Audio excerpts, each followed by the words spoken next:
Bonjour à tous et à toutes. Bon, on démarre dans le vent, mais c'est un chantier sous le soleil. Donc, je suis très heureuse de vous accueillir aujourd'hui. Et je voudrais saluer d'abord Madame la maire, présidente du conseil de surveillance du CHU, chère Nathalie Appéré. Merci de votre présence aujourd'hui. Chère Élise Noguera, également directrice générale de l'ARS, merci également de t'être libérée. Toutes les deux avaient des agendas très chargés, donc merci encore pour votre présence. Cher Olivier David, monsieur le vice-président du conseil régional, merci aussi de votre présence qui symbolise aussi l'attachement de la région au CHU et aux missions d'enseignement et de recherche et de formation du CHU également. Monsieur le président de la CME, cher Jean-Yves Gauvrit, chers professeurs, chers docteurs et chers collègues.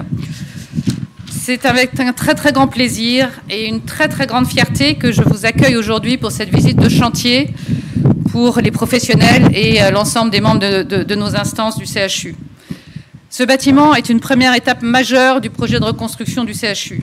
Il est le résultat d'un travail considérable que nous avons initié avec l'ensemble de la communauté dès 2016, lorsque nous avons lancé le premier schéma directeur immobilier de l'histoire du CHU, en 2016. Que de chemin parcouru depuis ces premières réflexions. Et ce bâtiment est le résultat d'abord d'un travail d'anticipation, puisque nous avons non seulement conçu l'ensemble du projet de reconstruction à l'époque de manière totalement innovante, et dans le cadre d'une cité de la santé qui a fait l'objet d'une réflexion globale avec tous nos partenaires, dont le Centre Eugène Marquis que je voudrais saluer. Et nous avons aussi anticipé la réalisation de ce bâtiment, puisque nous avions à l'époque lancé l'appel d'offres avant même, et pour gagner du temps, que le projet soit totalement validé par les autorités ministérielles en 2019, ce qui nous a permis de réaliser ce projet dans les temps et dans les délais. Mais ce bâtiment, c'est d'abord avant tout un lieu d'excellence pour les soins, qui est déjà le cas dans notre CHU, mais comme vous le savez, dans des bâtiments vétustes et hétérogènes. Et grâce à ce bâtiment, nous allons pouvoir regrouper l'ensemble de nos plateaux techniques lourds, de blocs opératoires, de salles interventionnelles, de salles d'endoscopie, sur ce bâtiment, car leur éclatement actuel, sur une douzaine de sites, est en effet très préjudiciable à la fluidité, la lisibilité des parcours patients, comme au travail en équipe et à la pluridisciplinarité. Ce centre chirurgical interventionnel, et c'est un choix que nous avions fait avant la crise et qui a été confirmé par la crise Covid, va regrouper aussi toutes les unités de soins critiques, ce qui a été un frein pendant la crise, puisque nous avions des unités totalement dispersées, là aussi, sur l'ensemble des bâtiments, et difficilement des possibilités d'adaptation, même si nous avons fait face, bien sûr, à cette crise de manière tout à fait exemplaire. L'ensemble des unités de soins critiques à orientation chirurgicale, interventionnelle, seront regroupées dans ce bâtiment, avec également un centre ambulatoire. C'est aussi une innovation qui sera bien plus important que celui que nous avons aujourd'hui, puisqu'il va passer de 40 à 60 places, et aussi 240 lits d'hospitalisation conventionnelle de chirurgie. Nos lits de chirurgie sont là aussi dispersés sur les différents étages du bloc opératoire, et ce sera également un atout considérable. Et il permettra donc à toutes les équipes médicales, chirurgicales, anesthésistes, soignantes, dans toutes les disciplines concernées, de remplir leur mission dans des conditions de fonctionnement optimales. Ce sera aussi un bâtiment, ça l'est déjà également, mais dans des conditions beaucoup plus difficiles, dédié aussi à l'enseignement et à la recherche, puisqu'il utilisera les technologies les plus avancées, avec en particulier une plateforme robotique sur laquelle nous avons déjà investi en anticipation, dotée de 6 robots chirurgicaux d'aide d'assistance à la chirurgie. Nous aurons aussi dans les salles opératoires un circuit vidéo de transmission de dernière génération qui permettra la retransmission à distance des interventions. C'est essentiel pour la formation, pour la recherche. Et enfin, ce CCI, ce centre chirurgical interventionnel, offrira bien sûr un cadre d'exercice privilégié pour l'ensemble de nos activités de recours, d'excellence, pour la prise en charge optimisée des urgences vitales et pour le déploiement de tous nos projets de recherche, d'innovation. Pour les patients, ce sera une sécurité, une qualité des soins renforcée, ce qui est un enjeu évidemment majeur. Grâce à la mise en place d'un axe rouge, il y a une hélistation tout au-dessus du bâtiment. Vous savez, aujourd'hui, notre hélicoptère est éloigné à la fois du site de Pontchaillou, mais également de l'hôpital Sud. Donc la sécurité pour les urgences vitales sera totalement assurée en direct avec les blocs opératoires et les soins critiques. La proximité des plateaux techniques et des soins critiques sera aussi un atout considérable pour une prise en charge optimale. La place de l'accompagnant aussi auprès des familles, auprès des patients, sera un atout aussi énorme de ce centre, puisque que ce soit au centre ambulatoire, que ce soit dans les espaces d'hospitalisation, nous aurons également des espaces dédiés aux familles et aux accompagnants, ce qui n'est pas possible dans nos locaux actuels. Et puis, nous avons aussi attaché une place très, très importante au confort hôtelier. Aujourd'hui, malheureusement, nous ne disposons pas assez de chambres individuelles. Nous avons à peu près un peu plus de 50% de chambres individuelles seulement. Nous aurons 80% de chambres individuelles pour les patients, avec toutes des salles de bain, évidemment, modernes et confortables. Et ces chambres sont très lumineuses, vous le verrez à travers la visite, avec des larges ouvertures sur l'extérieur et avec un mobilier chaleureux. Et ce bâtiment, c'est important aussi que je voulais le souligner parce que dans cette démarche qui nous a occupés pendant plusieurs années, c'est très important. Nous avons souhaité, j'ai souhaité que tous les utilisateurs soient associés dès la phase de conception, dès les premières réflexions, jusqu'à la réalisation, de la conception dans les études, dans la participation également à ce qu'on appelle la micro-implantation. Nous avons associé tous les utilisateurs. Plus de 300 professionnels ont été associés et consultés. Et c'est aussi la garantie que ce projet réponde aux attentes de nos professionnels. Nous avons ainsi une conception innovante du bâtiment en double triplex qui permet une communication aisée, notamment dans les blocs opératoires. C'est totalement innovant. Je pense que nous serons le seul bloc opératoire de France à offrir ce lieu d'exercice particulier pour les professionnels qui permet de communiquer sur les niveaux de blocs opératoires entre les professionnels. La même chose également dans ce qu'on appelle le forum médico-soignant, donc les espaces tertiaires pour les professionnels. Toutes les salles de bloc vont bénéficier d'une lumière naturelle. Et nous avons aussi un bâtiment qui sera éco-responsable. Nous l'avons voulu comme cela, très important, en anticipation des enjeux de changement climatique et des enjeux, bien sûr, énergétiques et de développement durable, puisque ce bâtiment dépasse également les normes de haute qualité environnementale. Il va disposer également d'installations techniques pilotées pour optimiser les consommations énergétiques. Il sera desservi également par une logistique totalement automatisée et décarbonée, ce qui est aussi une première dans notre CHU, puisque nous avons aussi réalisé un schéma directeur de la logistique pour moderniser totalement la logistique. Et enfin, il s'est inscrit dans la réalisation du chantier dans une démarche de chantier vert, avec la limitation des nuisances de toute nature, même si, bien évidemment, il y en a eu notamment le bruit pendant la phase chantier, mais avec également le réemploi des terres, des matériaux. Enfin, sur le plan architectural, le CCI, c'est un bâtiment sobre, élégant, lumineux, fonctionnel, évolutif. Nous l'avons souhaité pour répondre aussi dans les 40 ans qui viennent aux besoins d'évolution de prise en charge des patients, avec des unités et des modules qui vont permettre une évolutivité et des changements. Et il utilise également des matériaux nobles, pérennes, comme le verre, la brique. Il est enfin très bien inséré sur le plan urbain, architectural, dans un site qui est déjà dense, mais aussi connecté aux autres bâtiments. C'est aussi l'originalité de notre projet de réutiliser toute une série de bâtiments du CHU différemment, sur des fonctions nouvelles. Tout cela pour faciliter les parcours patients et les échanges entre professionnels. Je veux enfin saluer, pour terminer, le challenge qui a été relevé par toutes les équipes dans le cadre à la fois de l'appel d'offres que nous avons lancé dès 2017, du dialogue compétitif avec l'ensemble des groupements, et puis après le choix du groupement qui a réalisé cette opération et qui est en cours de finalisation, un dialogue de conception-réalisation très maîtrisé dans le respect du calendrier, dans le respect des coûts, et ceci malgré la crise Covid qui nous a fortement impacté dans notre fonctionnement.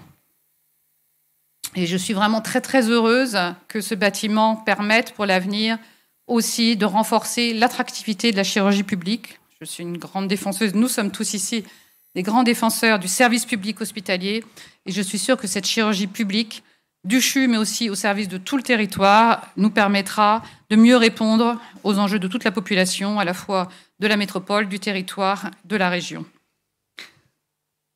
Le coût de cette opération, je voulais aussi en dire un mot pour conclure, est de 218 millions d'euros TDC, une valeur 2023.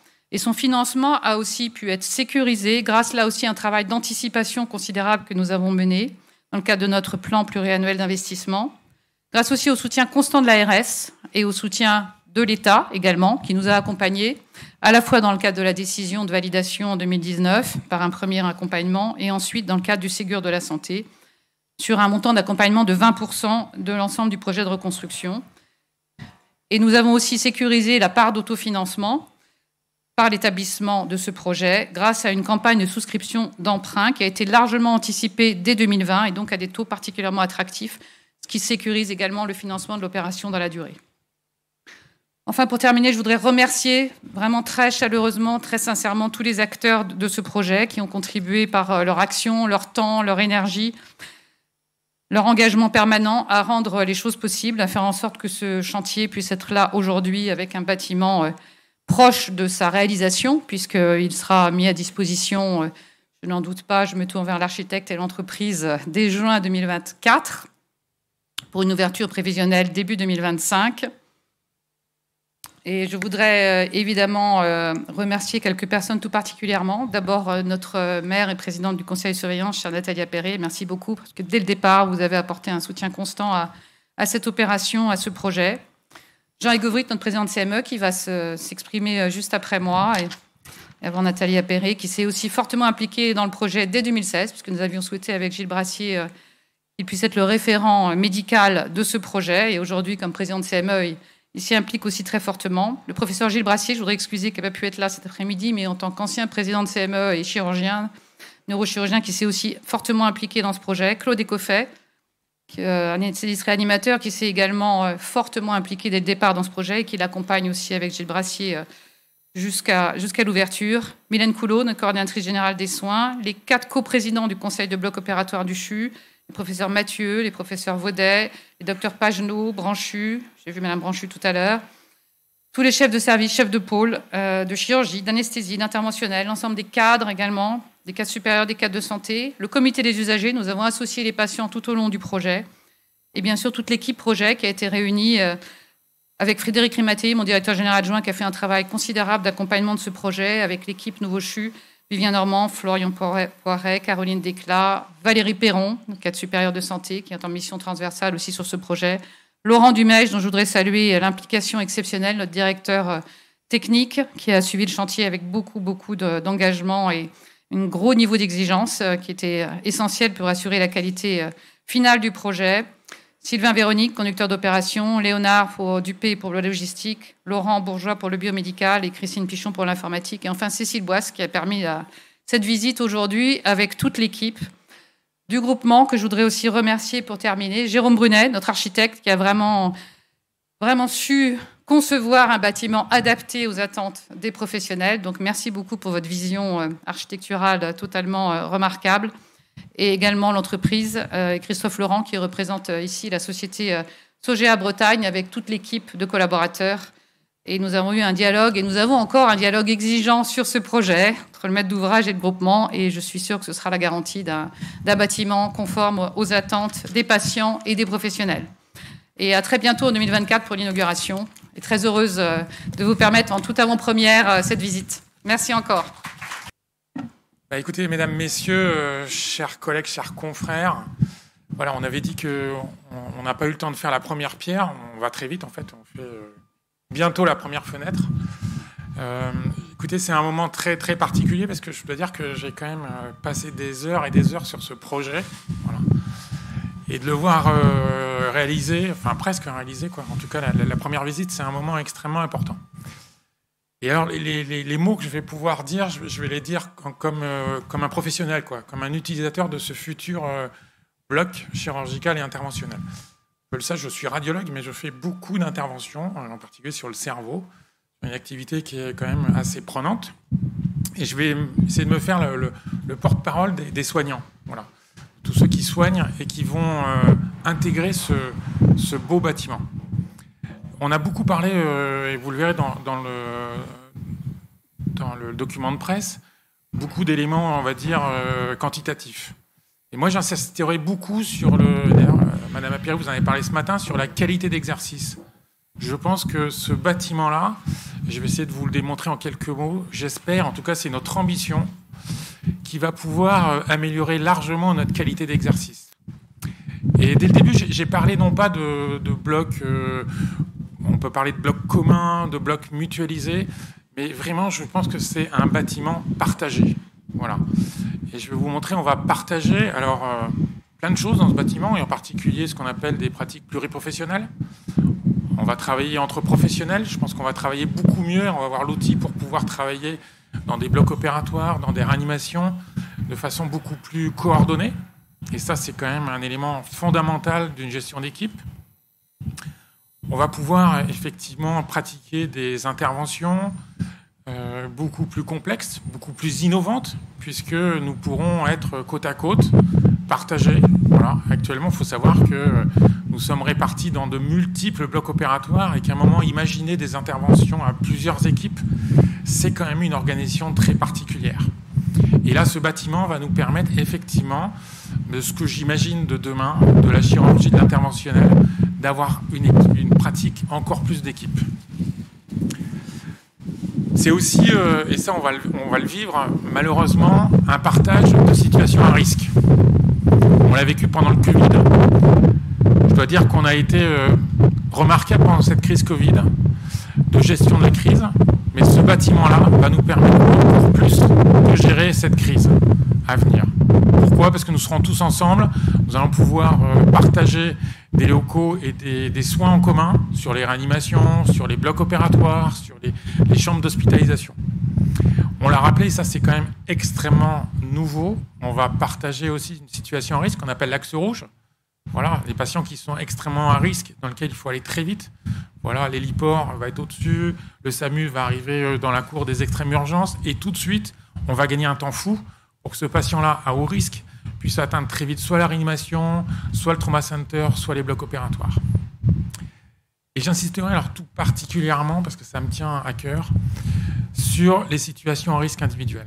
Vous n'êtes pas sans savoir que faire une intervention, quelle qu'elle soit, chirurgicale ou interventionnelle, c'est une situation à risque. À risque clairement pour le patient, mais aussi à risque pour les professionnels. Je ne sais pas si vous avez vu ce beau reportage. Il faut que je change de micro à cause du vent. Ce reportage...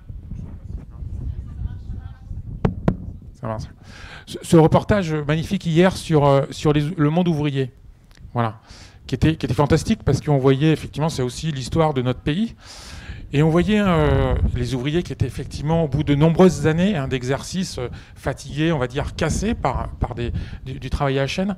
Mais ce qui était, souvent ils le disaient, ce qui les avait brisés dans leur pratique, c'est un moment, un accident sur le lieu de travail. Et sachez bien que nous, professionnels, sur nos lieux de travail, un incident qui peut arriver, au cours d'une intervention en particulier, il ne faut pas croire que nous ne sommes pas fragiles, nous sommes des êtres extrêmement fragiles, vulnérables, et que dans ces situations-là, ce qu'on cherche avant tout, c'est ne plus jamais être seul. Voilà, dans cette situation d'extrême angoisse, d'extrême d'émotion, de pouvoir prendre les bonnes décisions. Et souvent, nous prenons les bonnes décisions qu'ensemble. C'est connu dans plein de secteurs. Et ce bâtiment-là, cette organisation-là, en tout cas je l'espère, fera en sorte que plus jamais nous n'aurons l'impression d'être seuls dans une situation à risque. Et derrière, je dirais que ce bâtiment-là, pour moi, il est synonyme, et ce que j'espère, et on le fera, d'un vrai bâtiment d'entraide. Voilà. Pour l'instant, notre organisation ne nous permet pas d'être aussi en entraide que nous voudrions, mais là, nous pourrons vraiment être, parce que nous serons au même endroit, dans des espaces partagés, nous pourrons être vraiment en extrême entraide, je dirais. Et en même temps, quand je parle d'équipe, une équipe, c'est des individus. Et donc, ce bâtiment-là doit aussi répondre, en fait, à une attente de chaque individu, d'un respect de l'individu, et que cette personne puisse se reconnaître dans un espace aussi grand que celui-là. Et c'est pour ça que je félicite à cet égard les architectes, les métiers du bâtiment, pour nous avoir permis, pour ce programme, on va dire, voilà, comment est-ce qu'on peut à la fois partager des épreuves, mais aussi reconnaître l'individu. Et j'avoue que ce bâtiment, en fait, on avait, au-delà d'un projet hospitalier, pour moi, on a un projet humain, quoi. Un projet de travail ensemble, de mieux travailler ensemble, et toujours être en solidarité et en cohésion.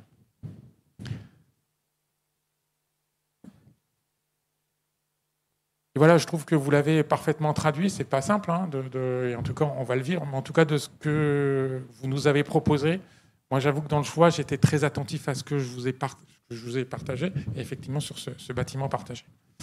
Et faire en sorte, pour vous, je le dis, vous participez aussi à notre soin de demain, en fait. Même si vous avez l'impression que votre métier, c'est de construire des bâtiments, mais c'est aussi de changer notre vie et de changer de façon considérable aussi la prise en soin des patients. Parce que quand on parle de professionnels dans lequel on améliore la pratique, c'est aussi largement améliorer la prise en charge des patients. Alors, je voudrais faire quelques remerciements. Alors, d'abord, je vais commencer par tout le monde, parce que tout le monde s'est impliqué dans ce projet. Voilà. On a aussi une méthode, Rennes, je dois dire. Quand on parle de solidarité, elle est là-dessus aussi. Voilà. On a tous participé à ce projet-là. Je voudrais remercier particulièrement aussi Gilles Brassier, qui a été président de CME. Je sais ce que c'est, un président de CME. Et on a trop tendance à être le nez dans le guidon. Et lui, par son intelligence, effectivement, il a levé la tête. Et il nous a dit, non, mais là, il faut qu'on construise un nouveau bâtiment, un nouveau CHU. Voilà. Et donc, cette vision-là, il l'a eue et il a su nous embarquer dans cette vision-là. Je voudrais vous remercier, Madame la Directrice Générale, puisque sans vous, voilà, ce nouveau CHU n'aurait jamais commencé, il faut le dire. Vous avez été le booster, et quel booster, il faut quand même le dire.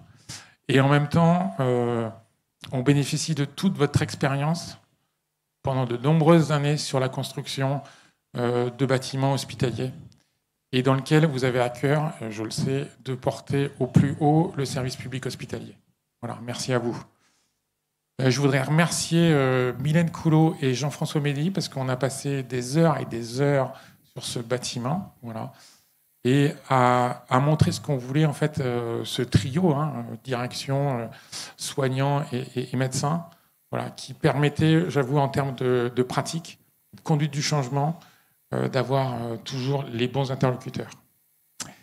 Et pour finir, Madame la Présidente du Conseil du CHU, Madame la maire, voilà, je sais que nous pouvons toujours compter sur votre soutien indéfectible. Et en même temps, quand je dis ça, il est participatif et actif. J'avoue que je vous compte dans nos équipes de soignants, tellement vous êtes impliqués dans ce projet et dans le CHU actuel. Voilà. Et pour nous, sachez que c'est extrêmement important d'avoir à nos côtés une personne de votre qualité. Merci à tout le monde. Bonjour à toutes et tous.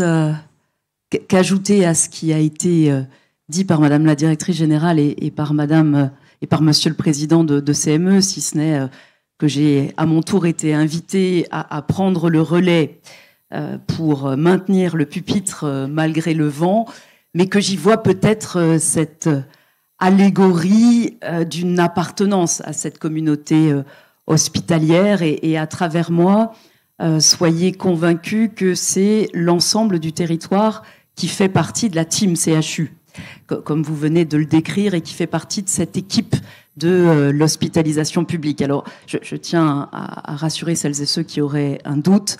Il n'y a pas de vie mise en danger en réalité en me considérant comme partie prenante à part entière de l'équipe soignante, parce qu'il y aurait quelques limites à cela, mais en tout cas, effectivement, c'est l'occasion de vous dire notre attachement indéfectible et notre engagement dans l'avenir du CHU. Alors, comme vous avez parfaitement décrit l'un et l'autre ce projet, je voudrais juste pour ma part vous livrer finalement quelques sentiments personnels, celui de l'enthousiasme et celui de la gratitude. Je garde l'émotion et la fierté pour plus tard et pour l'inauguration. C'est une manière de continuer à mettre les uns et les autres en tension, singulièrement, mesdames et messieurs les architectes, mesdames et messieurs les compagnons ouvriers, membres des entreprises, toutes celles et ceux qui concourent à ce chantier, parce que on voit que tout cela n'est pas complètement fini, mais nous serons avec vous au rendez-vous, évidemment, de l'ouverture. Et pour autant, comme vous l'avez dit l'un et l'autre, c'est une étape très importante d'un travail que nous avons commencé ensemble il y a plusieurs années. Et moi aussi, je voulais avoir une adresse particulière vis-à-vis de Gilles Brassier, parce que avec Éric Bélissant, il est le premier avec lequel nous avons parlé de ce qu'était à l'époque un schéma directeur immobilier du CHU. Et Madame la Directrice Générale, nous avions obtenu de la ministre de la Santé que dans votre fiche de poste, au moment de votre recrutement, figure cette question du patrimoine du CHU. Et je dois dire que vous avez fait plus que remplir les missions qui étaient dans votre fiche de poste. Et je veux évidemment souligner aussi votre engagement personnel et celui de toute votre équipe, parce que ça a été un travail acharné, extrêmement rapide. Je mesure à la place qui est la mienne le temps de l'action publique. Et je dois dire qu'entre des premières réflexions en 2016 et l'étape de préouverture à laquelle nous sommes aujourd'hui, c'est absolument remarquable et c'est vraiment le signe d'un engagement total de toutes et tous, parce que nous en sommes passés par le diagnostic, celui de la vétusté, celui de la non-conformité, celui des difficultés créées par l'éclatement des sites, tant pour les patients que pour les professionnels, et effectivement les conditions d'exercice auxquelles nous sommes particulièrement attachés, les enjeux environnementaux difficilement pris en compte dans la configuration des bâtiments tels qu'elle existait, et nous avons conclu à l'importance de reconstruire sur site ce nouveau CHU avec une démarche très précurseur sur le plan environnemental et sur la transition écologique. Le fameux éviter, réduire, compenser. Réutiliser l'ensemble des surfaces et des bâtiments qui peuvent l'être pour avoir néanmoins un nouveau CHU, de nouvelles fonctionnalités, une modernité parfaitement adaptée aux enjeux du soin comme de la recherche. Alors, ne voyez pas d'analogie avec d'autres bâtiments dont on parle beaucoup à Rennes actuellement, elle serait complètement fortuite, mais c'est vrai que quand on dispose de bâtiments dont les surfaces peuvent être satisfaisantes et correspondre, je crois qu'il faut d'abord et avant tout, aujourd'hui, à l'heure de l'urgence climatique, s'interroger sur la manière dont ils peuvent être réemployés avant de vouloir, à tout prix, y compris construire des équipements neufs. Celles et ceux qui ont une sensibilité sportive auront peut-être compris cette allusion. Mais nous allons voir avec ce projet, et j'en suis sûre, cette première brique, ce qu'est véritablement l'entrée pour moi du CHU dans une nouvelle ère du soin, avec bien évidemment ce sur quoi vous avez travaillé en matière de parcours patient facilité, en matière de conditions d'exercice pour l'ensemble des professionnels, de rapprochement aussi avec toutes les équipes et y compris de recherche dans une vraie cité de la santé. On a la chance d'avoir une proximité d'acteurs tous extrêmement référencés, connus, compétents dans les domaines qui sont les leurs, tant du point de vue de l'économie de la recherche que du soin.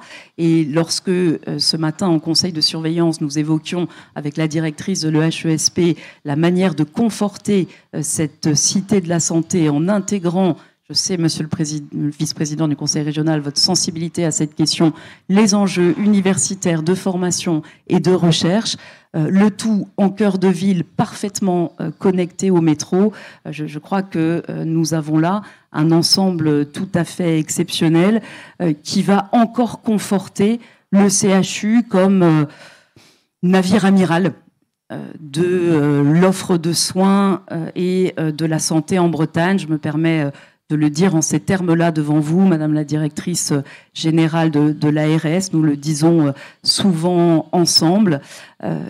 Il se trouve que nous avons connu des tempêtes et même si la mémoire des uns et des autres est parfois volatile, nous avons vécu avec la pandémie un séisme particulier et une crise dont nous n'avons encore pas fini de voir totalement les effets. Et je veux le dire ici, le système de soins en Bretagne, il a tenu parce que les équipes du CHU, avec cette dimension de solidarité et d'engagement qui les caractérise, ont répondu présent. Et c'est véritablement ce qui a permis aussi à l'ensemble des acteurs de se structurer autour, parce que le CHU ne vaut que s'il est ancré dans un territoire, en relais avec l'ensemble des acteurs de la santé, bien sûr la médecine de ville, d'autres offres de soins, la totalité d'un territoire, de la sphère médico-sociale, mais nous avons besoin de ce navire amiral. Et lorsque on pense à l'échelle d'un territoire attractif, dynamique, qui chaque année accueille des habitants supplémentaires, qui a aussi des besoins particuliers en termes de vulnérabilité de sa population, de précarité, de paupérisation, nous savons que nous pouvons toujours compter sur le CHU pour porter haut les valeurs du service public hospitalier avec à la fois l'excellence évidemment des soins, mais une excellence pour toutes et tous, et c'est ce à quoi nous sommes évidemment profondément attachés les uns et les autres. Donc je veux simplement conclure en me réjouissant d'avoir d'autres rendez-vous avec vous. Bien sûr, le rendez-vous de l'inauguration, mais d'autres premières pierres aussi, puisque ce matin nous évoquions le pôle femmes-mères-enfants, dont on sait qu'il est attendu aussi par les professionnels, comme d'ailleurs par les patients. Nous avons parlé de l'Institut de cancérologie, avec ce partenariat intelligent entre le Centre Eugène Marquis et le CHU au service des malades. Nous avons parlé des bâtiments tertiaires. On remercie pas toujours et peut-être pas suffisamment Madame la directrice générale, les équipes administratives, parce qu'elles sont parfois peut-être un petit peu moins mises en exergue que la communauté soignante, mais elles sont parfaitement indispensables dans une complémentarité bien comprise. Et je crois que c'est ce que vous avez évidemment voulu faire vivre les uns et les autres. Et puis, puisque j'évoque la nécessité d'avoir une chaîne humaine où chacun a sa place pour faire fonctionner un CHU, je veux aussi souligner l'excellence du travail sur la logistique et la plateforme logistique. Là aussi, ce sont des hommes, des femmes et des moyens nouveaux pour conquérir à cette mission essentielle qui est la vôtre. Donc il y a là l'illustration de cette team CHU, ces hommes et ces femmes qui ont les valeurs du service public et de l'hôpital public chevillées au corps pour toutes et tous. Et c'est finalement, je ne voulais pas le dire, mais c'est quand même finalement d'ores et déjà une grande fierté. Merci beaucoup.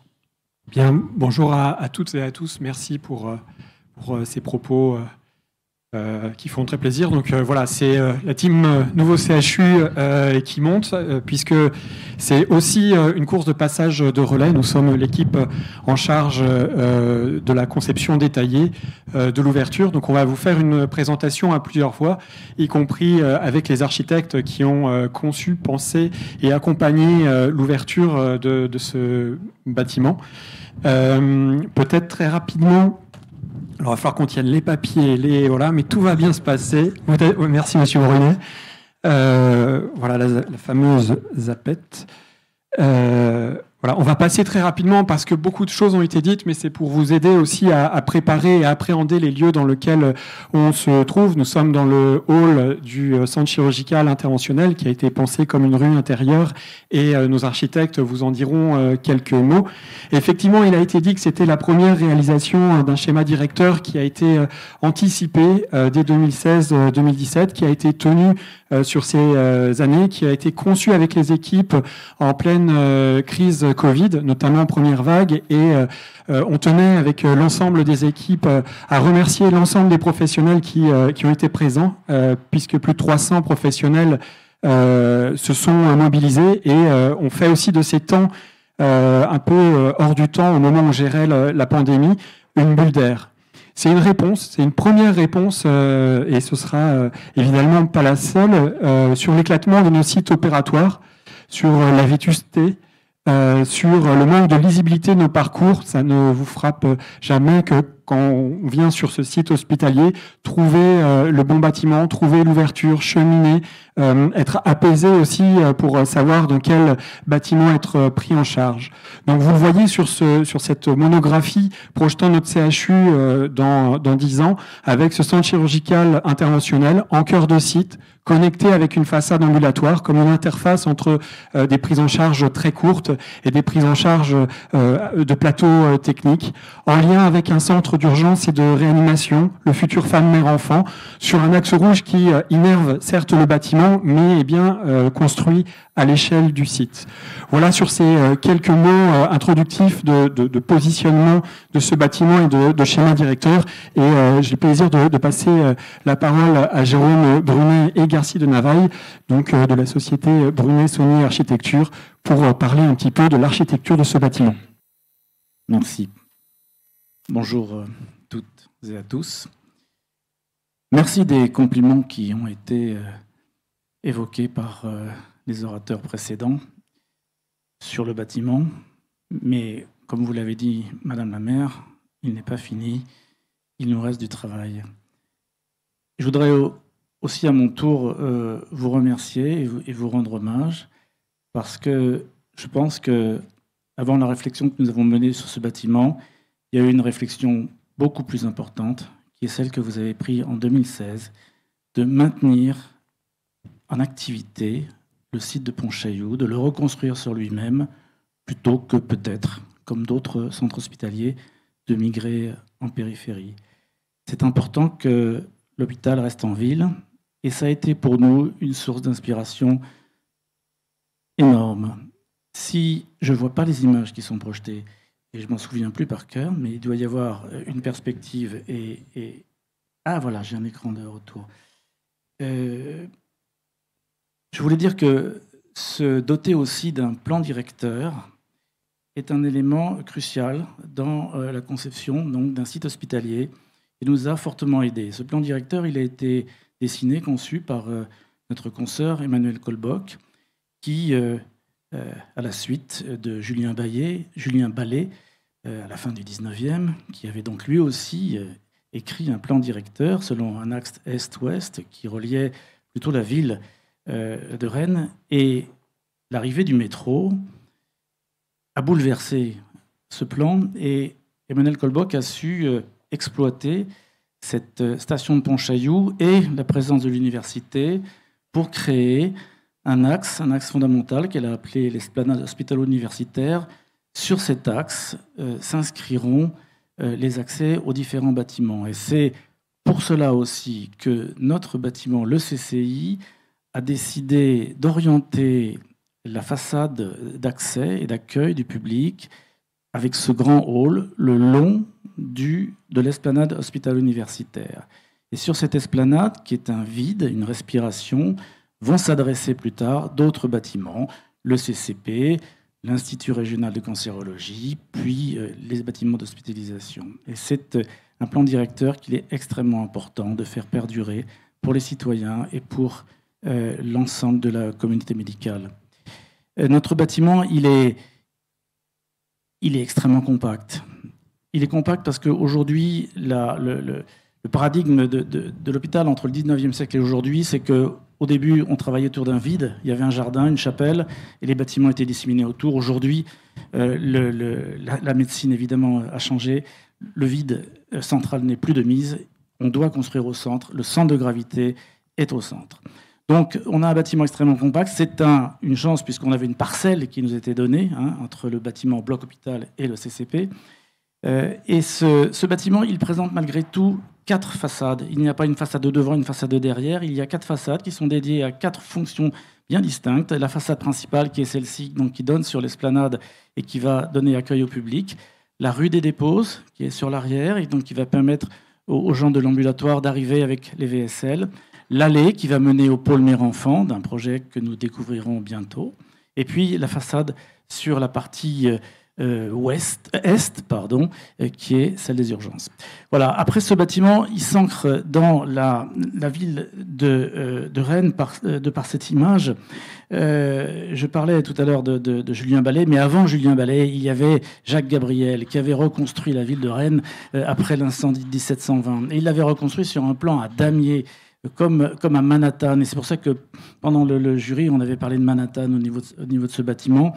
Et en fait, les proportions, la dimension du CCI reprend la taille des îlots de Jacques Gabriel au sein de la ville de Rennes. Et donc, il y a une correspondance également architecturale. Et le bâtiment du CCI est finalement le plein du vide de la place du Parlement de Bretagne. Les proportions sont là.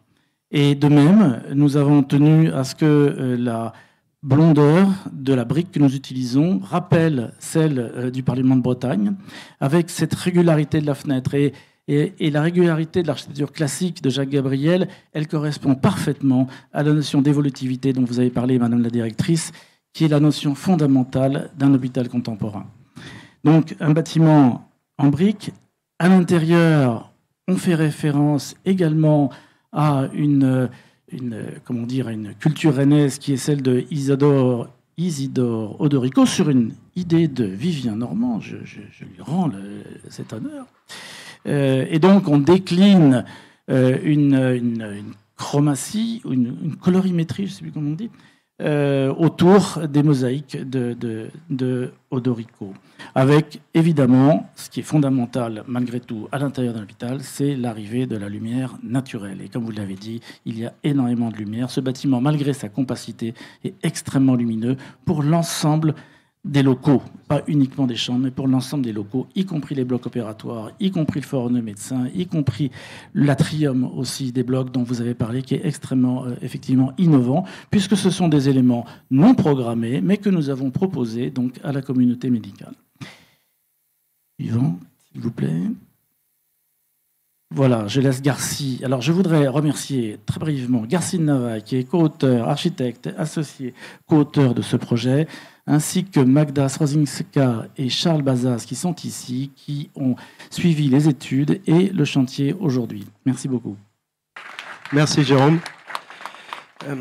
Une des réussites de ce projet, ça reste d'avoir réussi à contenir toute l'hétérogénéité des fonctions hospitalières à l'intérieur d'une forme simple. Une forme simple parce que c'est un site en pleine reconstruction sur lui-même. C'est un site qui appelait à un peu de simplicité, d'intelligibilité. C'est pourquoi nous avons eu à cœur d'organiser les fonctions à l'intérieur d'une structure une structure qu'on a voulu aussi évolutive que possible. Et c'est ce qui est à l'origine de ce dessin que vous voyez sur l'autre écran. C'est cette forme qu'on a voulu aussi simple que possible, comme le disait Jérôme, finalement assez manhattanienne, et qu'ensuite on vient creuser dans son épaisseur de brèches et de patios qui viennent lui apporter la lumière jusqu'en son sein et faire de ces espaces des espaces de qualité. Si on regarde cette image suivante, on voit qu'à l'intérieur de cette forme, on a stratifié les fonctions d'une façon assez le plus intelligible possible, elle-même basée en fait sur les logiques de parcours patient. Au rez-de-chaussée, on va trouver naturellement le hall qui donne dans le centre ambulatoire, c'est le cœur du réacteur. Et ce centre ambulatoire, lui, il alimente en direct un bloc en duplex, une grande nouveauté, un bloc en duplex. Et donc cet ensemble occupe les niveaux bas. Sur les niveaux les plus hauts, on va naturellement trouver les chambres d'hospitalisation qui sont ainsi placées en couronnement, c'est-à-dire dans une relation privilégiée avec l'air et la lumière. Et entre les deux, au centre du gravité du bâtiment, on va trouver les soins critiques, les soins critiques, ainsi que ce qu'on a appelé le forum médico-soignant, qui vient, quant à lui, placer en fait les soignants à une place privilégiée, c'est-à-dire en belvédère sur cette fameuse esplanade qui prendra place le long du hall sur lequel nous sommes. Cette organisation stratifiée, dans laquelle des fonctions sont à cheval sur plusieurs niveaux, elle est contrebalancée par des espaces qui sont mis à disposition du personnel. Il s'agit de 2 atriums. Le premier qui est l'atrium du bloc, qui va mettre en relation les vestiaires au niveau 2, avec les 2 étages de bloc au rez-de-chaussée et au niveau 1, de façon à ce que le bloc ce ne soit pas une somme de plateaux étanches les uns aux autres, mais qu'il s'agisse d'un seul et même bloc, d'un outil de travail partagé, pour reprendre les mots du professeur Govrit, tandis que, de même, le forum est aussi un espace qui est interconnecté par un atrium, lui aussi en belvédère, sur l'esplanade qu'on peut voir sur l'image ici. L'organisation, cette stratification intelligible, elle est également innervée par un système de distribution, lui aussi très intelligible. Le bâtiment est polarisé entre une esplanade côté ouest et un futur parvis des urgences côté est. Et donc, on y trouve très naturellement tous les noyaux de déplacement des visiteurs à l'ouest, des noyaux de déplacement d'urgence à l'est, qu'on a appelé l'axe rouge, qui interconnecte à la fois l'hélice station, mais également une galerie qui se connecte le bâtiment au centre des urgences et qui permet également, qui se connecte également à une dépose des ambulances directement aux portes du bloc opératoire. Tandis qu'enfin, au centre du bâtiment, on va trouver les ascenseurs plus classiques, mais néanmoins extrêmement nécessaires, des monte-charges qui seront empruntés par des robots, donc on l'a évoqué, une logistique aussi automatisée que possible, et évidemment tous les monte-malades nécessaires au bon déplacement des patients. Laurent Dumège. Merci, bonjour. Voilà, donc on souhaitait vous faire part aussi des principes de conception de ce bâtiment qui, dès l'origine, a été conçu dans un esprit éco-responsable et évolutif, comme ça a été dit antérieurement. Donc les cibles HQE, donc haute qualité environnementale, je vais vous les rappeler ici, ont été intégrées donc dès le processus de conception de l'ouvrage, et y compris d'ailleurs dans le programme technique détaillé, qui est à la base de la conception de l'intégralité de cet ouvrage, et donc intégré également par toute l'équipe de maîtrise d'œuvre et l'entreprise, donc que ce soit pour l'intégration à son environnement de ce bâtiment, comme Madame la directrice générale l'a dit, les matériaux employés, l'impact du chantier. C'est une donnée qui est extrêmement importante. Il y a une charte chantier vert qui s'applique dans le cadre de cette opération. Les déchets, notamment, par exemple, de chantier, ont fait l'objet d'un tri systématique, d'un recyclage et de récupération dès que c'était possible. Parmi les cibles HQE fondamentales mises en avant dans le cadre de ce projet, donc on a recherché une performance énergétique extrêmement importante. Il y a une gestion de l'eau, des déchets, l'exploitation future du bâtiment. Tout cela fait l'objet de critères qui ont été choisis par le CHU de façon très volontariste. Le confort thermique, le confort acoustique, visuel, olfactif aussi, sanitaire et bien entendu la qualité de vie au travail du bâtiment. On a par ailleurs donc un bâtiment qui est conçu de façon évolutive, donc dans sa structure, je n'entrerai pas dans les détails techniques, mais il a une structure qui permet de se plier à des usages et des besoins ultérieurs de façon extrêmement facile et rapide. Sur l'aspect technique, donc architectural, pardon, donc on a une architecture avec de larges baies, vous le verrez en visitant, il y a beaucoup de lumière qui baigne ce bâtiment, c'était un des critères de choix du projet. On a, du point de vue technique, des triples vitrages qui sont d'une efficacité très importante. Des dispositifs aussi de ventilation naturelle. Alors, l'exemple d'aujourd'hui n'était pas forcément volontaire, en l'occurrence. Mais voilà, on a aussi, dans les dispositifs techniques, des notions qui permettent de réexploiter, notamment, par exemple, le froid disponible à l'extérieur du bâtiment pour refroidir le moins possible et donc consommer moins d'énergie. Et des systèmes de récupération d'énergie qui sont installés un peu partout dans le bâtiment. Et pour terminer, on parlait effectivement de logistique, madame. Il a des systèmes d'approvisionnement qui sont extrêmement performants et novateurs dans ce bâtiment, puisque tous les dasseries, les déchets, le linge sont aspirés via des réseaux d'évacuation qui ressemblent en gros à de gros aspirateurs, mais qui amènent donc tout cela dans la plateforme logistique via effectivement donc un système totalement décarboné, puisqu'il n'y aura plus de transit en surface. On aura aussi des systèmes d'AGV, donc qui sont des robots qui vont à travers les sous-sols et les couloirs et les ascenseurs qu'ils prendront eux-mêmes, vient distribuer tout ce qui est nécessaire au service. Voilà, je vous remercie. Merci Laurent. Mylène Coulot pour la partie soins. Bonjour à tous. Alors, une première étape et une première ambition pour ce bâtiment, c'était bien sûr de penser les parcours patients. C'est ce qui est quand même quelque chose d'essentiel pour nous, les parcours patients pour répondre à des exigences de qualité et de sécurité. Et pour penser les parcours patients et l'excellence de ces parcours, ça se fait bien sûr en pluridisciplinarité. Et comme on l'a dit plusieurs fois maintenant, c'est avec de nombreux utilisateurs dans ce bâtiment demain qu'ils ont été pensés. Et les différents espaces ont été pensés pour avoir des parcours qualitatifs. Donc on a travaillé, comme on l'a vu, sur les différents niveaux, que ce soit les blocs opératoires, le secteur interventionnel, l'ambulatoire, les soins critiques et les secteurs d'hospitalisation. Et on a pensé l'ergonomie, les locaux, l'architecture intérieure, comment répondre à l'organisation du travail de façon qualitative, comment penser l'excellence des soins, limiter les interruptions de tâches, répondre aux exigences de qualité de vie au travail. Et tout ça, ça a été fait ensemble et c'est sûrement une des premières ambitions à laquelle ce bâtiment va répondre. Le deuxième point qui était important pour nous aussi, c'était penser les parcours de demain avec une étape de réhabilitation des patients.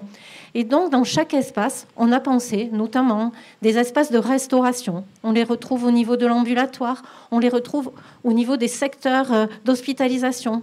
Ces espaces de réhabilitation vont nous permettre d'accompagner le patient vers une mobilité accélérée et accompagner la sortie du patient. En fait, c'est sortir le patient de sa chambre, l'amener vers cet espace où il va avoir une restauration, amener aussi pour avoir des exercices, la marche, et l'accompagner vers une sortie plus rapide. Ces espaces-là, on les a aussi pensés, bien sûr, pour le patient et pour les accompagnants. Donc, dans ce bâtiment, on va retrouver des salons d'attente, on va retrouver des espaces d'entretien, on va retrouver des chambres, comme on l'a dit, on a 80% de chambres individuelles dans ce secteur, mais on a aussi pensé les chambres dans les secteurs de soins critiques pour pouvoir avoir la possibilité d'exercer en qualité, en sécurité dans ces espaces-là. On a des locaux qui sont aussi pensés pour nos professionnels, pour pouvoir exercer de façon sécuritaire dans ces espaces. On a souhaité donner à ces locaux un espace qualitatif élevé d'un point de vue des prestations hôtelières. Donc on a pensé à la bienveillance dans la façon dont on pouvait apporter nos soins, au bien-être des patients, à la qualité de vie des professionnels. On a aussi, comme on l'a dit, pensé à l'aménagement intérieur, les couleurs, la façon dont les espaces sont pensés. On a beaucoup travaillé sur le cocon qui vous est présenté en bas à droite de la diapo, qui est un espace un peu particulier, là où vont passer les patients pour une partie en sortie d'ambulatoire. Et c'était important de penser cet espace aussi pour en faire un lieu où le patient va retrouver rapidement son autonomie. On a pensé beaucoup autour des matières, la présence du bois, qui est quelque chose de chaleureux et qui permet de donner une qualité hôtelière aussi à ces espaces. Et puis un point important et essentiel pour nous, comme on l'a déjà dit, c'était de travailler avec les représentants des usagers. Parce que bien sûr, les professionnels, on a une idée, une façon de penser les choses, mais prendre l'avis des usagers, c'est aussi penser et adapter les locaux à leurs attentes. Et c'est ce qui a été fait à travers la concertation dans le groupe mixte des usagers.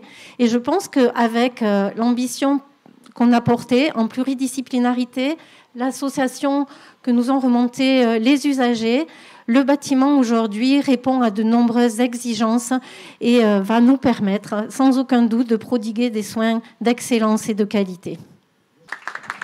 Merci Mylène. Et on passe tout de suite la parole au professeur Écoffé pour terminer ce rapide tour d'horizon du CCI. Merci. Bonjour à toutes et à tous. Donc effectivement, on a vu les patients, on va voir les professionnels. Et le cœur du projet était également d'améliorer la qualité de vie des professionnels au travail. Et c'est tout un bénéfice pour les patients. Alors pour ça, il y a eu quelques innovations organisationnelles et puis des innovations également dans l'architecture. Vous voyez en haut à gauche, vous avez une salle d'opération. Toutes les salles de bloc opératoire et les salles interventionnelles, comme ça a déjà été dit, auront la lumière du jour. Ça, c'était une demande très forte des personnels qui travaillent dans les blocs opératoires. En haut et à droite, vous avez le hall, ce qu'on appelle le hall module, c'est-à-dire qu'il y a 55 salles interventionnelles et de blocs opératoires, mais il y a des petits îlots au sein du bloc opératoire de 6 salles pour que les professionnels aient un travail de qualité à échelle humaine. Et donc, les professionnels seront regroupés. Également, l'activité de stockage du matériel, tout ça, ça sera dans des petites unités. Vous avez également comme innovation, là, alors c'est à droite la photo du milieu qui représente la surveillance dans l'unité ambulatoire, où là également, il y a des postes de surveillance regroupés, mais ça existe également dans les unités de soins critiques.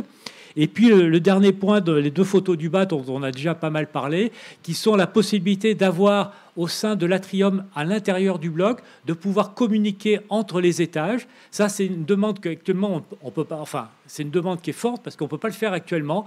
Quand on est dans le bloc hôpital, dans le bloc du premier, qu'on voudrait discuter avec un collègue qui est dans le bloc du troisième, c'est impossible. Enfin, c'est possible, mais il faut changer tout ça. Là, ça sera possible, tout en restant de manière en tenue de bloc opératoire. Et puis, un point fort également, c'est que toutes ces innovations, tout ce qui a été prévu dans le bâtiment, c'est fait en concertation avec les futurs utilisateurs et futurs professionnels. Il y a toujours eu un discours, même s'il y avait un lien secondaire avec l'équipe projet du CCI, il y avait toujours ce point, ces discussions qui se faisaient avec les professionnels. Et dernier point, il y a également... on va intégrer un certain nombre de technologies, mais qui existent pour certaines déjà, des robots chirurgicaux, je dirais entre guillemets classiques, un robot plus spécifique pour la neurochirurgie crâne et rachis, un robot de neuroradiologie interventionnelle et également un robot pour les implants cochléaires. Ce qu'il faut dire, deux derniers points, c'est que toutes les salles d'opération auront un système vidéo qui permettra de filmer l'intervention chirurgicale et éventuellement via Internet, de la distribuer éventuellement vers même une autre ville, voire un autre pays dans le monde. Et également, bien sûr que c'est un bâtiment, comme on l'a dit, qui est proche de la faculté de médecine. Et il est clair qu'il y aura des espèces de cours, également de la recherche clinique dans ce bâtiment, qui seront facilités par la proximité des professionnels au sein du bâtiment. Une conclusion très rapide qui va être une conclusion de remerciement auquel s'associe l'architecte, et un remerciement envers tous les usagers du futur centre chirurgical et interventionnel, les professionnels, mais aussi les patients et les accompagnants qui ont contribué depuis la conception du projet jusqu'à aujourd'hui encore dans les groupes d'organisation du bâtiment à dessiner en fait ce futur centre chirurgical, que ce soit sur plan avec l'appui de l'architecte ou à travers des outils qui étaient eux-mêmes innovants, qui sont la salle immersive, donc en réalité virtuelle, et les locaux témoins qui ont aussi permis de se projeter dans ce bâtiment avant qu'il prenne vie. Et donc voilà, on les remercie très chaleureusement pour tous les travaux conduits avec eux et qui vont se poursuivre jusqu'à l'ouverture.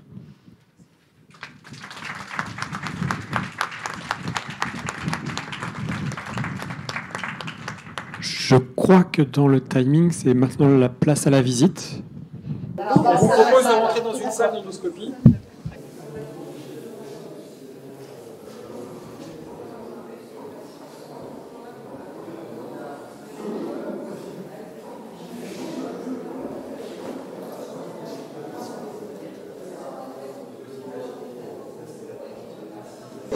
Est-ce que c'est une endoscopie, comment ça se passe?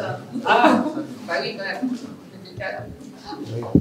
En fait, comme ça a été dit, c'est que là, on est dans une salle d'endoscopie sous anesthésie générale.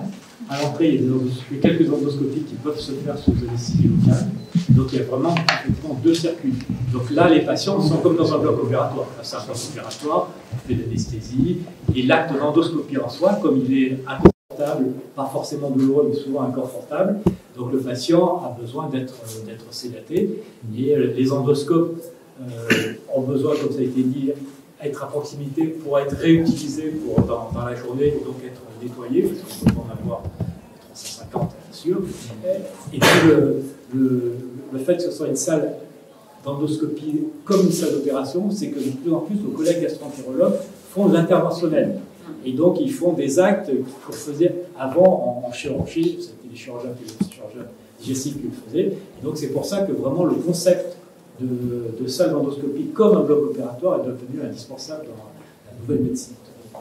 En termes d'exemple que vous montre, effectivement c'est intéressant puisque là on est dans une salle d'endoscopie. Ceci dit, donc on n'ira pas voir le bloc opératoire, mais vous voyez de façon quasiment hypothétique, elles sont un peu plus grandes, mais les 40 salles d'opération qui sont à l'état. Donc on retrouve une distribution assez classique, on bras anesthésique, bras chirurgien, un système de porte automatique, le traitement d'air, donc évidemment il y a une zone aseptique, ici on est 7, et puis derrière effectivement on a le système de vidéo management dont on parlait tout à l'heure. Donc là vous voyez la réservation qui est tenue, et à lire un écran Alors cet écran, il sert à plusieurs choses, hein, comme on a fait dans le diagramme du médical. Donc c'est d'abord quand on fait une intervention avec de l'image et que l'opérateur est sur son patient, ça permet d'avoir en live pour l'ensemble des autres présents dans la salle ce qui se passe, l'image en direct. Ça permet aussi d'avoir de l'imagerie, le résultat de l'image qui a été fait antérieurement, que le chirurgien peut consulter en même temps que son intervention. Et ça permet aussi effectivement d'avoir un dialogue, y compris, comme vous le disiez tout à l'heure, à juste titre, à l'autre bout du monde, dans le cadre de recherche ou d'enseignement. Voilà. Puisqu'il y a aussi des caméras qui seront installées dans la salle, alors on les voit encore, mais, et qui permettront effectivement de filmer l'intervention. Et pour la... Et là, on rappelle effectivement de lumière naturelle. Toutes les salles sont... Ça, c'est un bel exploit, parce que effectivement, les 55 salles sont à la lumière, y compris celles qui sont à l'intérieur du bâtiment. Oui. Donc, effectivement, il a fallu que nos architectes travaillent, mais effectivement, toutes les salles ont toutes la même taille de fenêtre extérieure. C'est très très rare. Il y en a trois qui sont en lumière en second saut, voilà. D'autres, vous avez un peu moins grand, mais voilà, on est effectivement sur 55 salles, c'est pas mal. On a dû trouver l'équilibre, ce que disait le professeur Écossais, c'est qu'en endoscopie, on a souhaité que le dimensionnement de la salle soit le dimensionnement d'une salle opératoire pour anticiper les évolutions dont vous parlez. On n'est plus juste sur un acte exploratoire, on est sur de l'interventionnel. Donc il fallait pouvoir avoir cette souplesse-là et puis de débord, puisque l'ensemble de. On parle de blocs en duplex, c'est des salles opératoires qui sont en module taillés, mais qui peuvent déborder de l'un vers l'autre et s'adapter à l'activité. Là, vous êtes sur un tapis rouge, mais demain, ce ne sera pas un tapis rouge. Par contre, il y aura bien un marquage au sol qui marque aussi la zone de concentration et d'intervention de couleur. Voilà, c'est quelque chose auquel les professionnels ont été extrêmement vigilants. On parlait avec une clos d'interruption de tâche, de pouvoir se concentrer, etc. Voilà, il y a la zone un petit peu silence et on se concentre et on fait attention de faire le tour pour opérer. Voilà, donc ce que je peux peut-être rajouter un petit mot, monsieur Normand, c'est qu'en fait toutes les salles sont identiques. Et l'intérêt de ça, c'est que demain, en période de vacances, les 4 premiers jours d'août, il y a moins de patients qui viennent se faire opérer, on pourra déplacer des disciplines chirurgicales et garder que quelques modules ouverts. Et donc, également en termes écologiques, d'environnement, du coup, il y aura moins de salles qui seront ventilées au maximum de leur ventilation. Donc, ça permettra également d'avoir une évolution sur l'année sur les salles qu'on va ouvrir. Peut-être très rapidement, ici, vous avez le poste soignant. Chaque module, que ce soit endoscopie ou autre module, est organisé à partir de ce poste-là. Ici, c'est la tente patient touché qui est connectée directement avec le centre ambulatoire. Vous allez dans cette direction-là, vous aurez le centre ambulatoire qui est juste derrière la porte. Au final, vous rentrez ici et pour les patients touchés, vous avez des espaces de réhabilitation. Au centre, vous avez le poste soignant et de l'autre côté, vous avez les patients debout avec une attente. Et de l'autre côté, c'est important, vous avez des espaces notamment d'interprétation. Donc au plus près, un médecin, un opérateur qui entre deux opérations a son compte rendu à faire, une interprétation de l'image à faire, peut se retrouver dans une salle et faire les analyses. Donc il y a ce mélange parcours patient qui est bien distinct et parcours professionnel dans lequel on a des espaces préservés et on peut travailler à l'écart aussi du flux. Donc on va poursuivre la visite. Juste, c'était pour arrêter, c'était montrer la porosité et la modularité que détaillait professeur Écoffé. On vient de basculer du centre endoscopie, donc vous voyez, il y a 5 salles, elles sont ramassées avec 2 salles externes, 3 salles sous-âgées et entre les 2 activités, ça peut évoluer en fonction des semaines et des mois. Et là, on est dans le module dit ultra court, donc à 100% consonance ambulatoire. Donc quand on dit module ultra court, c'est avoir un centre ambulatoire qui est connecté à ce module-là pour avoir des prises en charge qui ne dépassent pas les 2 heures ou demi-journée de prise en charge dans un environnement bleu où le patient est autonome, peut venir jusque-là, repart dans un centre de réhabilitation et le médecin peut aller prononcer la sortie, suivre l'évolution de la prise en charge. C'est important de s'arrêter ici, c'est un peu sombre parce qu'on est en zone chantier, mais au milieu de cet espace-là, on a ce qu'on appelle le hall module qu'on vous a détaillé plusieurs fois dans la présentation. Le hall module, c'est la maille de compte de l'organisation du centre chirurgical et interventionnel. C'est la dimension humaine, c'est 6 salles autour de ce hall module, qui est un peu la place du village, dans lequel on retrouve la tente patient, le poste de soins et tout le stockage de proximité en lien avec l'arsenal. Donc en fait, dans celui-là, il est au milieu et toutes les salles sont distribuées autour, donc à la lumière du jour naturel, et c'est celui-là qui donne aussi en lumière second jour. Et pour terminer cette visite de chantier, on vous propose d'aller dans les espaces dédié aux professionnels, donc l'atrium qui est connecté avec le reste du bâtiment et qui permet aussi des temps d'échange entre professionnels. Peut-être juste dans la fin du hall module, puisqu'on a encore quelques minutes, vous avez deux portes ici qui sont des bulles dites de dictée vocale, c'est-à-dire qu'entre les opérations, et le professeur Ecofé le détaillera mieux que moi, le praticien a besoin de se poser pour faire son compte-rendu opératoire, son compte-rendu anesthésique, et peut se poser entre deux interventions en attendant au final que la salle soit remise en état et que l'on passe à la prochaine intervention. Ce qui est très important, c'est au module, parce que comme c'est au total, il y a quand même 55 salles au total, à la fois des salles de bloc opératoire, des salles interventionnelles et des salles d'endoscopie. Il est important de pouvoir retrouver cette notion de module avec des spécialités d'ailleurs qui correspondent à l'activité qu'on a aujourd'hui, mais en même temps qui permettent une évolutivité demain. Parce qu'évidemment, le nombre de salles par spécialité, le nombre de vacations opératoires qu'on a aujourd'hui peut évoluer dans le temps. Et donc le fait qu'on ait ces modules qui permettent une certaine cohérence, je dirais, par discipline chirurgicale, va permettre quand même une évolutivité dans le temps, et une proximité et une réutilisation des salles pour d'autres disciplines que celles qui sont aujourd'hui, demain, en fonction de l'évolution des besoins. Ça, c'est vraiment un fondement de la conception de ces blocs opératoires qui est vraiment très intéressant et très innovant, et avec l'atrium qu'on va voir tout à l'heure. Et puis ça va permettre de garder aussi des relations humaines entre des petits groupes, parce qu'on peut se dire qu'il y a 55 salles, donc c'est complètement déshumanisé. Sur deux niveaux. Mais on a cette échelle humaine des modules. On retrouve les spécialités chirurgicales tout en permettant l'évolutivité. Ça, c'est vraiment un point essentiel. On va aller voir le fameux atrium, qui est quand même une première nationale, je pense. On peut dire.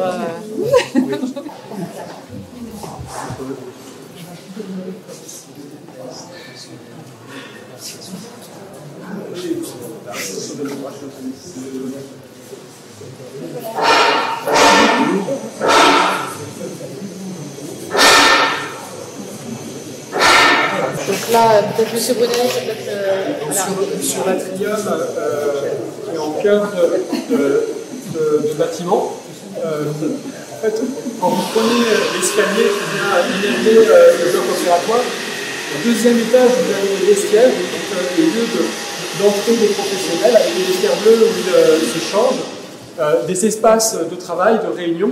Et cet atrium que vous voyez ici se répercute au deuxième étage, permet d'aller au premier étage où vous avez le reste d'organisation du bloc opératoire. Voilà, les 55 salles se répartissent entre ce niveau-là et le premier étage, et permettent de déboucher dans cet espace-là, qui est un espace de détente, d'échange, dans lequel vous avez vu des vues où on peut prendre une boisson chaude entre deux opérations, attendre la remise en état de la salle, prendre un temps aussi pour démontrer en technique. En étant à la lumière naturelle, alors on a du mal à se projeter quand même. Vous avez cet éclairage-là. Il y aura un espace paysager en dessous dans le patio, et la possibilité de se poser là, d'être isolé, puisqu'il n'y a que les professionnels qui peuvent rentrer dans cette zone-là et passer d'un niveau à l'autre. Comme le disait Claude Ecofé, nous avons pour les anesthésistes, qui peuvent être aussi à peu d'une salle à l'autre, c'est très important d'avoir ces possibilités d'échange, de même entre chirurgiens, au niveau des différentes disciplines chirurgicales. C'est vraiment un espace intra-bloc, et là, je pense que vraiment, je crois qu'on est les seuls à avoir